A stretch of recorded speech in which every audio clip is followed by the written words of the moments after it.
I just don't understand. If we have a system in place that requires any airline passenger from coming in overseas with a date of birth to make sure they're not on the anti-terrorist list, that we can't look at one's travel history and say, no, you're not coming here.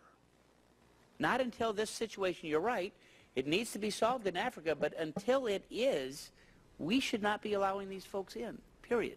Yep, Congressman Fred Upton at the hearing today where the head of the CDC and others were grilled. Joining us now, Senator Rick Santorum, of course, former Republican senator from Pennsylvania, former Republican presidential candidate, and CEO of Echolight Studios. They have a great new movie out, One Generation Away. We'll talk about that. Hello, Senator. Hey, Steve, how are you? Good, good. I know you're just back from Iowa. We'll talk all about that. I'm sorry?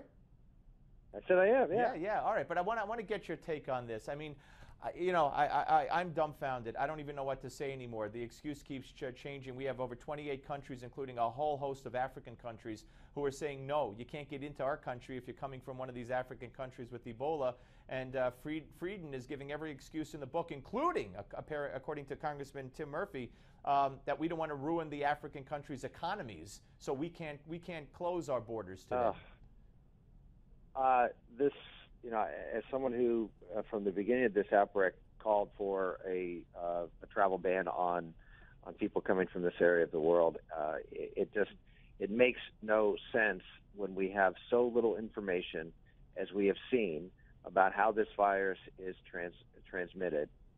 That there's conflicting information. We have people who are being infected. We have a deadly, one of the most deadly viruses that we've encountered.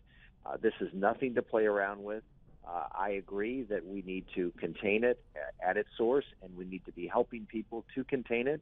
We need to be sending folks who are willing to go there to help contain the spread of the virus, and not just our military, but other health professionals to help in that area. But we need to keep it contained, and this is not a virus that we know a lot about. We don't know. We do know that people can be traveling without symptoms and have the virus. So all of the screening that's occurring at the border, at airports, may or may not be successful. And secondly, we also know. I mean, I ask you. I mean, if you knew that you were potentially exposed to this virus, and you lived in West Africa and you had any kind of resources, what would you do? I'd hightail it to the United States. And you lie. As Marsha Blackburn brought up to Friedan, she threw Friedan's own writings back at him that at least half of patients, this is way before Ebola, lie. They don't take their medicine. They lie to their doctors. Plus, what about Tylenol?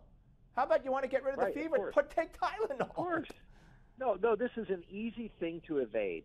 This is why we are seeing epic mistrust of government for a variety of reasons, but now we're seeing incompetence, in my opinion, on display. This is not common sense. I mean, there are people out there who know nothing about Ebola that are providing more common sense ideas on how to deal with it than our quote experts. And for those of us who are conservatives who constantly talk about how the left wants to turn everything over to the experts to decide how we're going to live our lives and how we're going to run everything from education to our medical systems to our to just government in general. We are now seeing another case, whether it's the Obama website or now the CDC, and that these we cannot trust these experts who portray themselves as the people that we should be bowing to in this situation and letting them decide what we want. We need to inject some common sense of this, and hopefully these hearings and other voices will be heard, and eventually the president will do the smart thing instead of the politically correct thing. Are you afraid right now of Ebola? I mean, are you afraid for this country, for your family, for yourself? Are you afraid? I think we have. I wouldn't use the term afraid. I would say I am very concerned that we don't have a handle on this, and that we are not doing. Look, the job of the President of the United States is to protect America. Right. Not Africa. He's not. Yeah. He's not protecting America. He's not doing what's right for America with Ebola. And if America becomes a problem, the rest of the world is going to be very, very sick. So the first thing the president needs to do is to protect this country, number one. Number two, and by the way, this is a pattern. The president is not protecting America when it comes to fighting against ISIS and fighting against radical Islam. He's got a pattern of behavior when it comes to the international community of putting them before America, and it's not a good thing. All right, stay where you are. We're coming back with Rick Santorum. Folks, I want to ask you, is the president handling the Ebola crisis properly?